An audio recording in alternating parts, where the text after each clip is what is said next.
हटा दिया तो यह फिर से इनमें प्रतिकर्षण होगा और ऊर्जा क्या हो जाएगी, बढ़ जाएगी। इनके बीच में प्रतिकर्षण होगा और ऊर्जा क्या होगी, बढ़ जाएगी। तो यहां पे आपको थोड़ी बात समझ में आई होगी।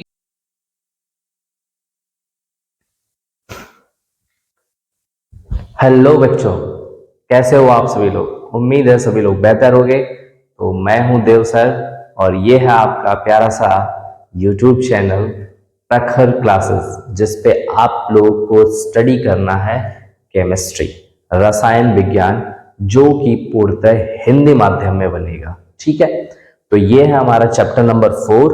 ओवरव्यू एक बार दे देता हूं कि इस पूरे चैप्टर में पढ़ना क्या क्या है। और चैप्टर का नेम है क्या, रासायनिक आबंधन तथा आणविक संरचना, chemical bonding and molecular structure, ये है। तो हेडिंग केवल आपको इंग्लिश में बताऊंगा, बाकी पूरी डिटेल जो चलने वाली है वो हिंदी में चलनी है। पूरी की पूरी चीजें हिंदी में डिस्कस होंगी। थोड़ा सा पॉइंट लेंगे हम इंग्लिश का कि केवल हेडिंग्स को हम केवल इंग्लिश में पढ़ेंगे, बाकी जितनी भी चीजें होंगी, जितने कॉन्सेप्ट होंगे, जो भी सारी चीजें होंगी, वो पूरा हिंदी में ही पढ़ेंगे। ठीक है, तो एक तो जनरल डिस्क्रिप्शन है इस पूरे चैप्टर का कि इस पूरे चैप्टर में हम लोगों को पढ़ना क्या है। तो सबसे पहले तो ये पढ़ना है कि परिचय, इंट्रोडक्शन क्या होगा भाई, कि केमिकल बॉन्ड होता क्या है, बनता क्यों है, कारण क्या है बनने का। जैसे अगर हम लोग बात करें तो सिंपली बात करते हैं कि जो कुछ भी हमारे यहाँ है, कि इस पूरे ब्रह्मांड की बात अगर हम लोग करें, पूरे ब्रह्मांड की, तो पूरे ब्रह्मांड में जो सबसे छोटा होता है वह क्या होता है, परमाणु होता है। वो सबसे छोटा क्या होता है, परमाणु होता है। ये जो परमाणु है ये क्या है, सबसे छोटा होता है। अब अगर ये सबसे छोटा है तो ब्रह्मांड में परमाणु सबसे छोटा हुआ और यह सबसे छोटा होने के साथ यह स्वतंत्र अवस्था में नहीं पाया जाता। यह सबसे छोटा होता है और स्वतंत्र अवस्था में नहीं पाया जाता है। कुछ उत्कृष्ट गैसों को अगर छोड़ दिया जाए तो उत्कृष्ट गैसें जिसमें आ जाएगा helium, neon, argon, krypton, xenon, radon, अग्नेसा। अगर कुछ को लिया जाए, कुछ उत्कृष्ट गैसों को लिया जाए, इनर्ट गैसेस को लिया जाए, जिसमें से ये समूह 18 के तत्व होते हैं। किसके होते हैं, समूह 18 के तत्व होते हैं। तो अगर इनको छोड़ दिया जाए तो कोई भी परमाणु स्वतंत्र अवस्था में नहीं होता। तो इसका तात्पर्य यह हुआ कि जो भी परमाणु है संयोग करेगा, परमाणु परमाणु से संयोग करेगा, और जब परमाणु परमाणु से संयोग करेगा तो क्या बनाएगा भाई, अणु बनाएगा। जब परमाणु और परमाणु संयोग करेंगे, संयुक्त तो होंगे, तो क्या बनाएंगे, अणु बनाएंगे। अब कह रहा है कि जब यह परमाणु परमाणु से संयोग करके अणु बनाया तो इस परमाणु के मध्य में एक बल लगेगा। एक क्या लगेगा, बल। और वो कैसा बल होगा, आकर्षण बल होगा। कैसा बल होगा भाई, आकर्षण बल होगा। अगर आकर्षण बल नहीं होगा तो यह आपस में संयुक्त ही नहीं होंगे। यह आपस में क्या होंगे, संयुक्त ही नहीं होंगे। तो यानी एक प्रकार का तो बल इनमें हो गया, यानी परमाणुओं के मध्य, किसी भी अणु के अंदर परमाणुओं के मध्य, किसी भी अणु के अंदर परमाणुओं के मध्य लगने वाला आकर्षण बल, एक प्रकार का यह बल होगा, एक प्रकार का यह बंध बनाएगा। दूसरा कह रहा है कि जब यह अणु बने तो यह जरूरी थोड़ी है कि यह एक ही तरह के हो सकते भाई। मान लो अणु और अणु भी आपस में संयुक्त कर दिए, अणु और अणु भी आपस में संयुक्त करके अलग पदार्थ बना रहे हैं, पदार्थ का कर रहे हैं। तो यानी कह रहा है क्या, पदार्थ का मतलब यहां पे हम लोग ले सकते हैं क्या, यौगिक। क्या ले सकते हैं, यौगिक। तो ये कह रहा है क्या कि अब ये जो अणु और ये अणु मिलकर ये यौगिक का निर्माण कर रहे हैं, इनके मध्य भी आकर्षण बल है, इनके मध्य भी आकर्षण बल है। तो ये कह रहे हैं क्या कि जितने भी ब्रह्मांड में चीजें हैं वह सब किससे मिलकर बनी है, परमाणु से। अब इस परमाणु से क्या बनता है, अणु। अणु का मतलब हो गया क्या, यौगिक। और इन यौगिकों से क्या बनते हैं, द्रव्य बनते हैं। क्या बनते हैं भाई, द्रव्य बनते हैं। द्रव्य, ठोस, द्रव, गैस, प्लाज्मा, बीईसी, एफसी पढ़े होंगे सब। तो ये परमाणु से अणु यानी यौगिक, और इनसे क्या बना, द्रव्य, और द्रव्य से ही क्या बना है, पूरा का पूरा हमारा ब्रह्मांड बना हुआ, पूरा का पूरा ब्रह्मांड। तो ये कह रहा है क्या कि अगर यह परमाणु अणु बनाया है तो परमाणु परमाणु से संयोग किया होगा, तभी तो बनाया होगा अणु। तो यानी इनके मध्य एक आकर्षण बल लगा, एक आकर्षण बल लगा जो कि बनाया क्या, अणु। उसी आकर्षण बल को ही हम नाम देंगे क्या, रासायनिक बंध। उसी आकर्षण बल को ही क्या नाम देंगे, रासायनिक बंध। यानी वह बल जिससे कोई परमाणु दूसरे परमाणु से जुड़ा होता है उसी को ही हम लोग कहते हैं क्या, रासायनिक बंध, रासायनिक बंध। तथा इस प्रक्रिया को कहते हैं रासायनिक बंधन। क्या कहते हैं, रासायनिक बंधन कहेंगे। तो एक चीज यहां पे क्लियर हुआ कि रासायनिक बंध क्या होता है और रासायनिक बंधन क्या होता है। तो यानी परमाणु परमाणु को आपस में जोड़े रखने का जो कार्य करेगा वो भी रासायनिक बंध होगा, अणु अणु को आपस में जोड़े रखने का जो कार्य होगा वह भी क्या होगा, रासायनिक बंध होगा। हाँ, कुछ ये चीजें हो सकती हैं कि कुछ प्रबल बंध होंगे और कुछ दुर्बल बंध होंगे, यानी किसी के बीच का आकर्षण बल अधिक होगा और किसी के बीच का आकर्षण बल कम होगा, छिड़ होगा। तो यहां पे बात हुई क्या, परमाणु परमाणु से और अणु अणु से। तो अगर हम इनकी बात करें तो ये कह रहा है कि सामान्य परिचय में ये हो गया इनका कि रासायनिक बंध होते क्या है और रासायनिक बंधन क्या होती है। तो रासायनिक बंध कुछ नहीं होता है, इनके बीच का आकर्षण बल होता है, और इस प्रक्रिया में यह जो प्रक्रिया की गई है उसी को ही रासायनिक बंधन कहेंगे। क्या कहेंगे, रासायनिक बंधन कहेंगे। क्या क्लियर है।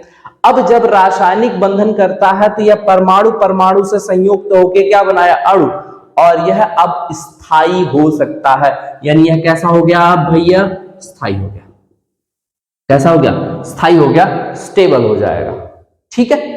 तो अब परमाणु परमाणु के बीच में बना, तो यह दो समान परमाणुओं के बीच में भी बन सकता है, दो असमान परमाणुओं के बीच में भी बन सकता है। जैसे अगर हम कहें H2, दो समान परमाणु के बीच का बना, कौन कौन सा भाई, हाइड्रोजन और हाइड्रोजन। अगर मैंने कहा Cl2 तो क्या बना, क्लोरीन और क्लोरीन। मैंने कहा O2 तो क्या बना, O और O, ये बनेगा। अगर मैं कहूं विषम परमाणु को, विषम परमाणु का मतलब जैसे मैंने कहा H2O हो जाए, H2O। अब यहां पे देखो हाइड्रोजन और ऑक्सीजन, मतलब यहां से हाइड्रोजन और हाइड्रोजन, ये विषम परमाणु हो गया। जैसे आपने मेथेन पढ़ा होगा क्लास 10 में, CH4 मेथेन। तो मेथेन में क्या हुआ, एक कार्बन से 4 हाइड्रोजन लगे, ये हो गया आपका मीथेन हो गया, विषम परमाणु हो गया, मतलब एक कार्बन परमाणु और 4 हाइड्रोजन परमाणु लगा हुआ। तो ये हो गए इनके बीच का। अगर हम लोग उसी कहें कि अणु और अणु के बीच का, तो अणु और अणु के बीच का मतलब क्या हुआ, H2O, H2O। अब इनके बीच में हाइड्रोजन बॉन्ड बन जाए, हाइड्रोजन बॉन्ड बन जाए, यानी H2O और H2O के बीच में, H2O और H2O के बीच में, अणु और अणु के बीच में बना तो भी बंध होगा। तो यहां पे कह रहा है क्या कि हमारे पास परमाणुओं के मध्य भी बंध बनता है और अणुओं के मध्य भी बंध बनता है। तो अब जिस आकर्षण बल से यह एक दूसरे से जुड़े होते हैं उन्हें रासायनिक बंध कहते हैं तथा इस प्रक्रिया को रासायनिक बंधन कहते हैं। जिस बल से यह एक दूसरे से जुड़े होंगे उसको रासायनिक बंध बोलेंगे तथा इस प्रक्रिया को रासायनिक बंधन कहते हैं। क्या यहां तक क्लियर है? बिल्कुल। ये हो गई इनकी छोटी सी सामान्य परिचय। क्या हुआ सामान्य परिचय इनका कि ये हो गया। ठीक, तो यहां तक आप फटाफट स्क्रीनशॉट लीजिए, फिर हम आगे चलते हैं कि रासायनिक बंध क्यों बनते हैं। ठीक, तो चलिए अब बात करते हैं हम लोग का कि सेकंड पूरा ओवरव्यू में है क्या, रासायनिक बंध बनने के कारण या अष्टक नियम। फिर आता है बंधों के प्रकार। रासायनिक बंध बनता क्यों है भाई, रासायनिक बंध क्यों बनता है, कोई भी चीज हुई क्यों तो उसके पीछे का रीजन होगा, कारण होगा भाई। बंध बन रहा है तो बंध बनने के पीछे क्या क्या कारण है, तो वो कारण क्या है कि रासायनिक बंध क्यों बनते हैं, वही हमें थोड़ा सा यहाँ पे पढ़ना। उसके बाद हम लोग को पढ़ना है कि बंधों के प्रकार, कि बंध कितने प्रकार के होते हैं, कौन कौन से बंध बनते हैं, इन सभी चीजों के बारे में पूरा पढ़ना है। तो चलिए देखते हैं भाई हमारा पॉइंट क्या है। पॉइंट है रासायनिक बंध बनने के कारण। तो एक तो पॉइंट इनमें आएगा कि यह बंध बनते क्यों है, कि अपने अष्टक को पूर्ण करने के लिए। भाई हमने कहा कि यहाँ पे हीलियम आया, नियॉन आया, हीलियम नियॉन यहां से लिख दे थोड़ा। यहां से अगर हम लोग अक्रिय गैसों की बात करें, अक्रिय गैस, तो यहां पे ये अक्रिय गैस की स्थायी संरचना को प्राप्त करना चाहते हैं, अक्रिय गैस की स्थायी संरचना को प्राप्त करना चाहते हैं। अब अगर हम लोग बात करें helium, neon, argon, krypton, xenon, radon, अगर इनकी बात करें तो helium, neon, argon, krypton, xenon, radon. Helium के बाहर में कितना इलेक्ट्रॉन, 2, नियॉन में कितना 2,8, आर्गन में कितना 2,8,8, क्रिप्टॉन में कितना 2,8, 18,8, इसमें होगा 2,8, 18, 8। इसी तरह से इसके भी लास्ट में कितने होंगे, 8 इलेक्ट्रॉन। ठीक है, इनका हो जाएगा कितना 2, इनका होगा 10, इनका होगा 18, इनका होगा 36, इनका होगा 54 और इनका हो जाएगा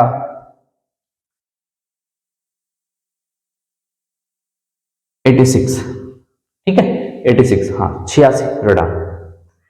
अब कह रहा है क्या कि अब इनमें देखा जाए तो इनके हीलियम को अगर छोड़ दिया जाए, हीलियम को छोड़ दिया जाए तो सभी के बाहर में कितने इलेक्ट्रॉन आ रहे हैं, 8 इलेक्ट्रॉन आ रहे हैं, यानी इनका होगा अष्टक, इनका होगा अष्टक और इनके बाहर में 2 इलेक्ट्रॉन आ रहे हैं, इसलिए होगा इनका क्या, द्वितीयक। क्या होगा, द्वितीयक। तो ये जितने भी लोग बॉन्ड बनाते हैं तो बॉन्ड बनाने के पीछे का कारण क्या है कि वह अपने अष्टक को क्या करते हैं, पूर्ण करते हैं, अपने अष्टक को क्या करते हैं, पूर्ण करना चाहते हैं कि उनका अष्टक क्या हो जाए, पूर्ण हो जाए। अब अष्टक को पूर्ण करने के लिए वह इलेक्ट्रॉन को देते हैं या इलेक्ट्रॉन को लेते हैं या बंध का निर्माण करते हैं। तो ये कहता है कि कुछ चीजें यहाँ पे फ्लॉप हो जाती हैं, गलत हो जाती हैं। क्यों गलत होती है भाई, क्योंकि जब अष्टक नियम में जेनॉन खुद कंपाउंड बनाने लगा, जेनॉन के बहुत सारे कंपाउंड आते हैं, XCOF4 आ जाएगा, XCO2F2 आ जाएगा, XCO4 आ जाएगा, मतलब जेनॉन खुद कंपाउंड बना रहा है। भाई जेनॉन के बाहर में कितना इलेक्ट्रॉन, 8 इलेक्ट्रॉन आया। अगर 8 इलेक्ट्रॉन आ रहा है तो ये जेनॉन कंपाउंड कैसे बना रहा है, इसको तो कंपाउंड नहीं बनाना चाहिए, लेकिन ये फिर भी क्या कर रहा है, कंपाउंड बना रहा है। एक तो इनका कॉन्फ़िगरेशन अगर आप लिखना चाहो तो इसका कॉन्फ़िगरेशन लिख सकते हो 2, 8, 18, 32, 18, 8, ये होगा इनका कॉन्फ़िगरेशन। ठीक है, तो यहां से हो गया क्या, XCOF4 आ गया, XCO2F2 आ गया, XCO4 आ गया, और भी सारे इसके कंपाउंड है जो कि जेनॉन खुद बना रहा है। ये कह रहे हैं भैया अष्टक नियम क्या, अष्टक नियम तो ये खुद नहीं फॉलो कर रहे हैं, जेनॉन जो कि है क्या, इनके बाहर में 8 इलेक्ट्रॉन, लेकिन ये खुद नहीं मान रहे, तो हम क्यों माने भैया। तो पहला वाला तो फ्लॉप हो गया, लेकिन कुछ नियरली सेम आया, कुछ लगभग बराबर आया कि चलो ठीक है भाई अष्टक को पूरा करते हैं, लेकिन सही मायने में अष्टक को पूरा तो नहीं कर रहा भाई। एक तो ये गलत हो गया। अब दूसरा क्या सिद्धांत आया कि दूसरा क्या चीज आप बताओगे कि भाई एक तो फ्लॉप हो गए, अब दूसरा क्या रीजन दोगे कि क्या होगा इनमें। तो पहला तो ये हो गया अष्टक को पूर्ण करने के लिए, पहला आप लिखेंगे क्या, अष्टक को पूर्ण करने के लिए, अष्टक को पूर्ण करने के लिए। अब दूसरा बिंदु क्या इसमें आता है वो जरा देखते हैं। दूसरा कहता है दूसरा स्थितिज, पहला हो गया क्या, अष्टक को पूर्ण करने के लिए, अष्टक पूर्ण करने के लिए, पहला तो ये हो गया भाई रीजन, अष्टक पूर्ण करने के लिए। दूसरा होगा स्थितिज ऊर्जा, स्थितिज ऊर्जा कम करने के लिए, स्थितिज ऊर्जा कम करने के लिए। ये अपनी स्थितिज ऊर्जा को क्या करना चाहते हैं, कम करना चाहते हैं, स्थितिज ऊर्जा को कम करना चाहते हैं। उसके लिए कह रहे हैं क्या भाई, बॉन्ड ये बनाएंगे। तो मान लेते हैं हमारे पास ये एकानक तल है, ये एकानक तल है, हमने एक गेंद यहां पे रखी है और एक गेंद हमने यहां पे रख दी है। तो ये बताओ दोनों कंडीशन में, दोनों शर्तों में, पहली शर्त और दूसरी शर्त में गेंद ज्यादा स्थायी कहां पे होगा, कहां पे होगा भाई, दूसरे वाली स्थिति में होगा। पहली वाली स्थिति में क्या हो गया, एक हाइट पे लगा हुआ, नीचे ग्रेविटी इसको खींच रही है, तो क्या लगेगा, पोटेंशियल एनर्जी, स्थितिज ऊर्जा क्या होती है भाई?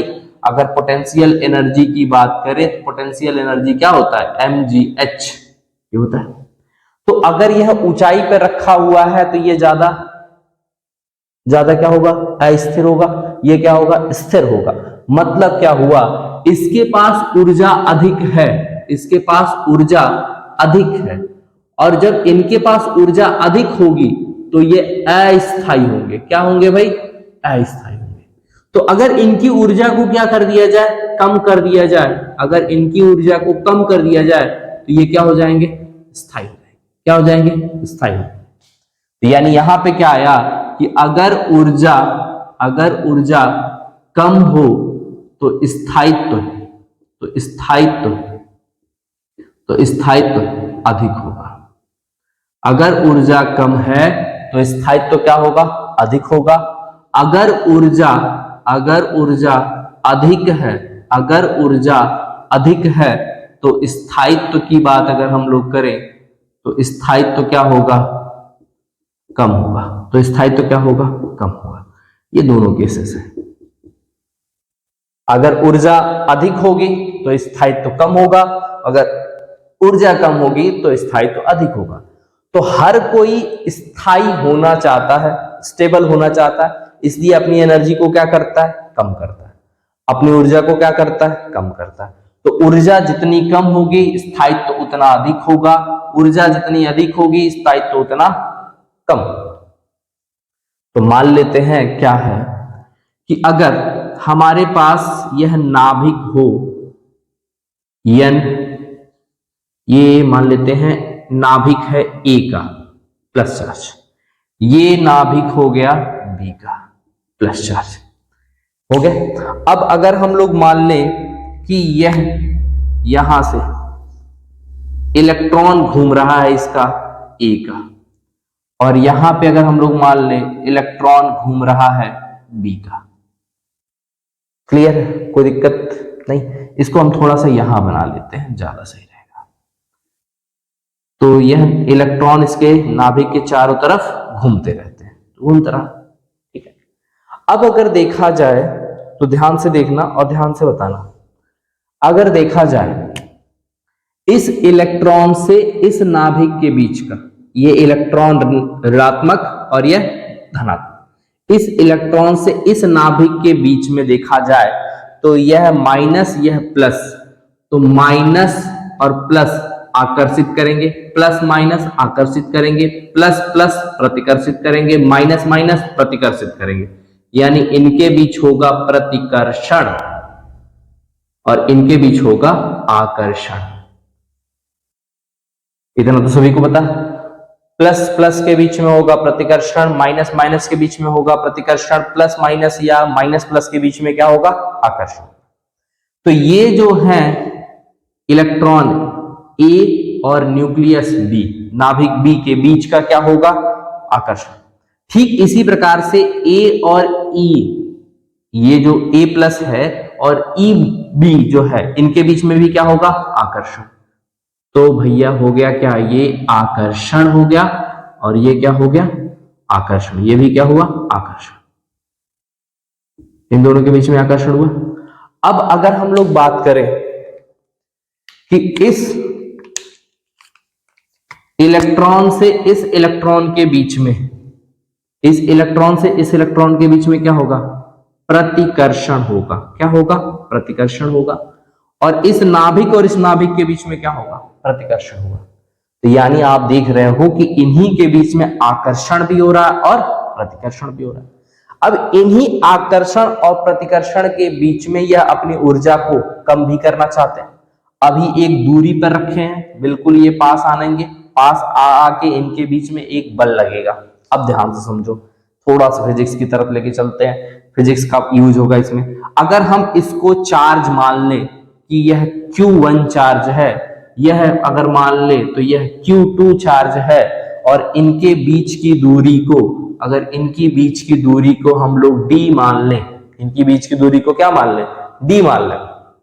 यह Q1 चार्ज आवेश, यह Q2 आवेश, इनकी बीच की दूरी क्या हो गई, d। तो यहां पे आपको मिलेगा स्थिर वैद्युत आकर्षण बल, स्थिर वैद्युत आकर्षण बल, स्थिर वैद्युत आकर्षण बल, स्थिर वैद्युत आकर्षण बल, जो कि होगा Fe बराबर 1/4πε0 Q1 Q2 by R square. ये होता है स्थिर वैद्युत आकर्षण बल। तो यानी अगर यह चार्ज Q1 हुआ या Q2 हुआ, इनके बीच की दूरी d हुई, तो स्थिर वैद्युत आकर्षण बल ये होता है Fe बराबर 1/4πε0 Q1 Q2 by R square के बराबर। क्लियर है यहां तक? तो अब ये कह रहा है क्या कि ये भाई स्थायी अगर होना चाहते हैं तो अपनी ऊर्जा को कम करेंगे। अब ऊर्जा को किस प्रकार कम करेंगे? जब इनके बीच में स्थिर वैद्युत आकर्षण बल लगा तो यानी यह आपस में क्या होंगे, खींचकर एक पास में आएंगे। और कितनी दूरी तक आएंगे, कहां तक आएंगे, वही चीज हमको समझना। क्लियर है यहां तक? यहां तो नोट करें, फटाफट स्क्रीनशॉट ले लीजिए।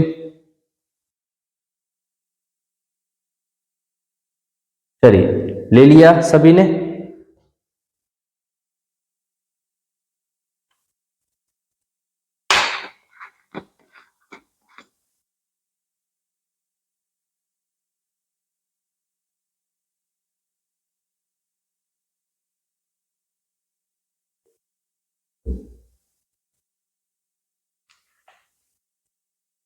आगे देखते हैं फिर कैसे इनकी एनर्जी लोअर होती है। तो आगे चलिए देखते हैं। भाई अपनी स्थितिज ऊर्जा को क्या क्या करना चाहते हैं, कम करना चाहते हैं।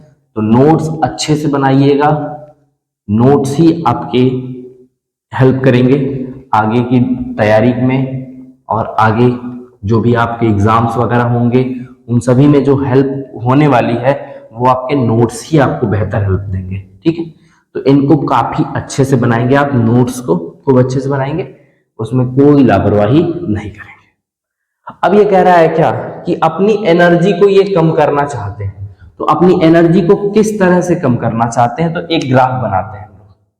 तो ग्राफ बनाते हैं भाई, ये हमने लिया ये, और एक हम एक्स एक्सिस दिखा रहे हैं, एक्स एक्सिस और वाई एक्सिस। एक बार कैमरा चेक कर लेने दो, कुछ कट तो नहीं रहा है? नहीं, चलिए ठीक है, बिल्कुल कुछ कट नहीं रहा है, ध्यान दें।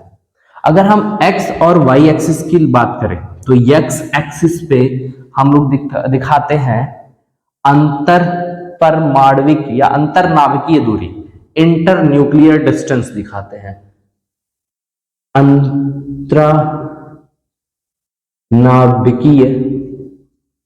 नाभिकीय दूरी, जिसको हम लोग सामान्यतः d से दिखा देंगे, इंटर न्यूक्लियर डिस्टेंस d से।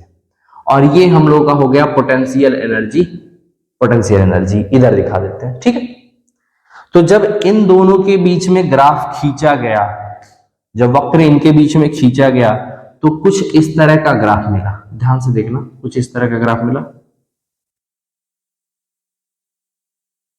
कुछ इस तरह का ग्राफ मिला। अब इस ग्राफ में है क्या? इस ग्राफ में ये दिखा रहा है कि ये दूरी है, ये क्या है, दूरी। और यहां पे जब इस दूरी पर थे, जब इस दूरी पर थे तो यहां पे अगर आप देखिए तो यह परमाणु अलग अलग थे, इतने दूर थे, मतलब ये क्या थे, बिल्कुल थोड़े दूर दूर थे। अब जब यह धीरे धीरे पास में आते गए आते गए आते गए तो यहां पे एक बिंदु मिला, यह बिंदु जहां पे पोटेंशियल एनर्जी स्थितिज ऊर्जा अगर देखी जाए तो यहां पे सबसे न्यूनतम होगी। यहां पे क्या होगी, न्यूनतम होगी। क्या होगी, न्यूनतम होगी। यहां पे न्यूनतम हो गई भाई, यहां पे पोटेंशियल एनर्जी क्या हो गया, न्यूनतम हो गया, स्थितिज ऊर्जा न्यूनतम। यानी जैसे जैसे हम लोग इस तरफ बढ़ेंगे पोटेंशियल एनर्जी क्या होगी, घटेगी। पोटेंशियल एनर्जी क्या हो रही है, घट रही है। पोटेंशियल एनर्जी क्या हो रहा, घट रहा है। ये ध्यान देना, पोटेंशियल एनर्जी घट रहा है जैसे जैसे हम लोग इधर आ रहे हैं। अब ध्यान, ये जब हम यहां पे आए तो ये दोनों जो थे वो मिलके एक बॉन्ड बना लिए, एक बॉन्ड बना लिए। अब इसी के बीच के डिस्टेंस को हम लोग, इसी के बीच के डिस्टेंस को हम लोग, दूरी को हम लोग देंगे d0। क्या देंगे, d0। और जो डी नॉट आया यानी यह जो दूरी आ रही है यहां से यहां तक, इसी को हम लोगों ने नाम दिया डी नॉट, और डी नॉट हो गया क्या, बंध लंबाई। क्या हो गया, बंध लंबाई, यानी यहीं पे आके क्या होगा, बॉन्ड बन जाएगा। अब अगर हम लोग इसको और पास लेके आए, यानी इन दो एटम्स को और पास लेके आओ, तो दो एटम्स को और पास लेके आओगे तो यानी इनका न्यूक्लियस और इनका न्यूक्लियस, ध्यान से देखना, इनका न्यूक्लियस और इनका न्यूक्लियस यानी इस तरह से हो जाएंगे। अब यहां ध्यान दो, जब दो न्यूक्लियस पास पास में आ जाएंगे तो अभी पीछे पढ़ाया कि एन ए और एन बी के बीच में, ई ए और ई बी के बीच में क्या होगा भाई, प्रतिकर्षण होगा। क्या होगा, प्रतिकर्षण होगा। क्यों प्रतिकर्षण होगा भाई, क्योंकि समान आवेश है, नाभिक भी धनात्मक, ये भी नाभिक धनात्मक, ये इलेक्ट्रॉन ऋणात्मक, ये भी इलेक्ट्रॉन ऋणात्मक, तो इनके बीच में क्या होगा, प्रतिकर्षण होगा। अभी यहाँ पे आकर्षण हो रहा था, क्यों हो रहा था, क्योंकि इलेक्ट्रॉन ए और न्यूक्लियस बी का था, यहाँ पे इलेक्ट्रॉन बी और न्यूक्लियस ए का था, इसके बीच में क्या हो रहा था, आकर्षण हो रहा था। अभी यहाँ पे क्या हो रहा है, प्रतिकर्षण हो रहा है। तो यहां ध्यान देना कि जब दूरी को घटाते जाओगे और घटाते घटाते और घटा दिया, बहुत घटा दिया, तो यह फिर से इनमें प्रतिकर्षण होगा और ऊर्जा क्या हो जाएगी, बढ़ जाएगी। इनके बीच में प्रतिकर्षण होगा और ऊर्जा क्या होगी, बढ़ जाएगी। तो यहाँ पे आपको थोड़ी बात समझ में आई होगी, बंध बनने का कारण क्या है कि यह अपनी ऊर्जा को क्या करना चाहते हैं, न्यूनतम करना चाहते हैं। तो पहला क्या हुआ, पहला अष्टक पूर्ण करने के लिए, दूसरा क्या हुआ, स्थितिज ऊर्जा को कम करने के लिए। तो स्थितिज ऊर्जा को कम करते हैं जिससे इनके बीच में बंध का निर्माण होता। क्या ये पॉइंट हो गया, आपका परिचय हो गया, ये हो गया। अब बंधों के प्रकार की बात करते हैं। तो बंधों के प्रकार, मैंने कहा कि बंध के प्रकार जो आएंगे वह क्या होंगे, परमाणु परमाणु के मध्य बनेंगे, यानी कोई अणु है, अणु के अंदर परमाणुओं के मध्य बनने वाला बंध, जिसमें आपका आएगा आयनिक बंध, जिसमें आएगा आपका आयनिक बंध, सहसंयोजी बंध, धात्विक बंध आएंगे इसके, और इसी के अंदर आएगा उप सहसंयोजक बंध। ठीक, इसके बाद आ जाएंगे क्या, यौगिक में अणुओं के मध्य बनने वाले बंध। तो यौगिक में अणुओं के मध्य बनने वाले जो बंध आएंगे बंधों के प्रकार में, तो दो तरह का आया, जो कि परमाणुओं के मध्य और अणुओं के मध्य। तो यौगिक के अणुओं के मध्य बनने वाले जो बंध होंगे उनमें आएंगे वान डेर वाल बंध। वान डेर वाल बंध में हम लोग 5-6 तरह के बंध पढ़ेंगे, जिसमें द्विध्रुव होगा, आयन द्विध्रुव होगा, आयन द्विध्रुव प्रेरित द्विध्रुव जो भी है उसको 4-5 तरह के हैं वो पढ़ेंगे। फिर इसी में पढ़ेंगे हाइड्रोजन बंध। हाइड्रोजन बंध भी देखेंगे कि यह फ्लोरीन ऑक्सीजन और नाइट्रोजन के बीच में बनेगा। अंतः अणुक हाइड्रोजन बंध, अंतरा अणुक हाइड्रोजन बंध, इसमें हम लोग बंधों के बारे में पढ़ेंगे। ठीक है, फिर पढ़ना है क्या हम लोग को, जालक ऊर्जा क्या होती है, बॉर्न हैबर चक्र क्या होगा, ये सब किस में पढ़ेंगे, आयनिक बंध के अंदर पढ़ेंगे। यानी Na+ और Cl- इनके बीच में कौन सा बंध बना है, आयनिक बंध बना है भैया। लुईस सिद्धांत तथा संरचनाएं पढ़ेंगे कि लुईस का सिद्धांत क्या है। लुईस में डॉट स्ट्रक्चर्स बनाते हैं, जैसे हमने कहा कार्बन, तो कार्बन के बाहर में 4 इलेक्ट्रॉन, तो ये 4 इलेक्ट्रॉन बनाया। फिर हाइड्रोजन के बाहर में कितने इलेक्ट्रॉन, 4 इलेक्ट्रॉन, ये बनाया। तो ये हो गया इनका लुईस डॉट स्ट्रक्चर देखेंगे, और इनकी संरचना देखेंगे, स्ट्रक्चर क्या होंगे। इसी में हम लोग देखेंगे कोवैलेंट बॉन्ड, इसने इससे साझा किया, इसने इससे साझा किया, इसने इससे साझा किया, इसने इससे साझा किया। तो इस प्रकार जो बंध बन जाता है वो single bond hydrogen, single bond hydrogen, single bond hydrogen बन जाता। फिर इसी में पढ़ेंगे ध्रुवीय तथा अध्रुवीय सहसंयोजी बंध। ध्रुवीय और अध्रुवीय सहसंयोजी बंध क्या होंगे भाई, ध्रुवीय क्या होंगे, जिनके अंदर ध्रुव होंगे, और अध्रुवीय क्या होंगे, जिनके अंदर ध्रुव नहीं होंगे। जैसे अगर हम लोग बात करें तो होगा क्या, H2 में H और H, जो H इधर है वही H इधर है, दोनों समान ऊर्जा से एक दूसरे को खींचेंगे, जिससे इन पे कोई आवेश नहीं आएगा। लेकिन अगर हम लोग HF की बात कर ले, हाइड्रोजन फ्लोराइड, तो ये अधिक विद्युत ऋणात्मक है, तो यह इलेक्ट्रॉन को अपनी तरफ खींचेगा, जब खींचेगा तो इसके ऊपर आएगा आंशिक रूप से ऋणावेश, इनके ऊपर आएगा आंशिक रूप से धनावेश, और जब ये आ जाएंगे तो इसी को ही हम लोग कहते हैं ध्रुवीय। ध्रुव आ गया, इसी नाते क्या हो गया, ध्रुवीय हो गया। ठीक, तो काफी डिटेल में इनके बारे में पढ़ना, ध्रुवीय तथा अध्रुवीय। चिंता नको करेंगे आप लोग, केवल यहाँ पे ध्यान दीजिए, जो चीजें पढ़ा रहा हूं बस ध्यान से एक एक पॉइंट को पढ़ते जाइए। परिचय है इसलिए पूरी चैप्टर का ओवरव्यू दे दे रहा हूं, क्या क्या आपको पढ़ना। फिर फजान का नियम पढ़ना है। फजान का नियम क्या कहता है कि इनके बारे में पढ़ना है कि फजान में कि कैटायन का साइज जितना छोटा होगा, एनायन का साइज जितना बड़ा होगा, उतनी पोलराइजेबिलिटी मतलब ध्रुवणता उतनी होगी, पोलराइजिंग पावर होगा, ध्रुवण क्षमता होगी। ये सब फजान के नियम में आते हैं।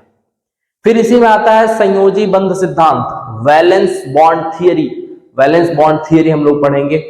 ठीक, इसके बाद संकरण पढ़ेंगे। संकरण को थोड़ा सा बोलते हैं हाइब्रिडाइजेशन, इंग्लिश में हेडिंग केवल इंग्लिश में चलेगी। संकरण हो गया हाइब्रिडाइजेशन में। उसके बाद फिर पढ़ना है हम लोग को संयोजी कोष इलेक्ट्रॉन युग्म प्रतिकर्षण सिद्धांत, VSEPR theory, valence shell electron pair repulsion theory पढ़ना। फिर इसके बाद MOT पढ़ना है, मॉलिक्यूलर ऑर्बिटल थियरी पढ़ना है, आणविक कक्षक सिद्धांत पढ़ना।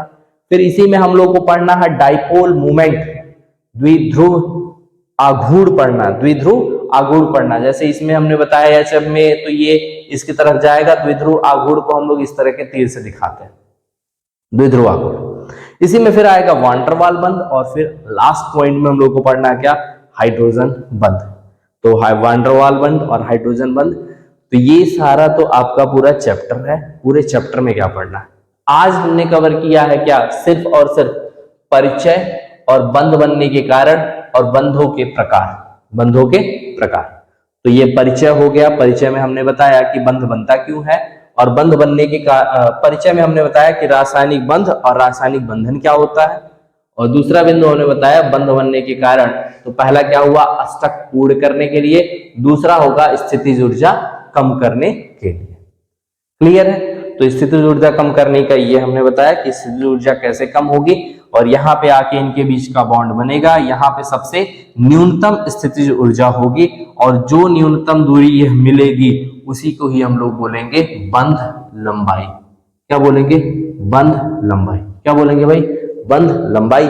और यहां से यहां तक को हम लोग बोलेंगे क्या, एनर्जी, ऊर्जा। क्या बोलेंगे, एनर्जी, ऊर्जा। क्लियर है, पक्का? तो यहां तक हो गया, और मिलते हैं नेक्स्ट लेक्चर में जहां पे हम लोग पढ़ेंगे बंधों के प्रकार, कितने प्रकार के बंध होंगे। उसके उसी फिर वीडियो में हम लोग देखेंगे जालक ऊर्जा यानी आयनिक बंध पहले पढ़ेंगे, फिर आयनिक बंध पढ़ने के बाद फिर पढ़ेंगे जालक ऊर्जा और बॉर्न हाइबर साइकिल। तो यहां तक वीडियो अगर अच्छी लगी हो तो लोगों तक शेयर करना ना भूलें, ज्यादा से ज्यादा लोगों तक शेयर कर दें। मिलते हैं नेक्स्ट वीडियो में। Thank you.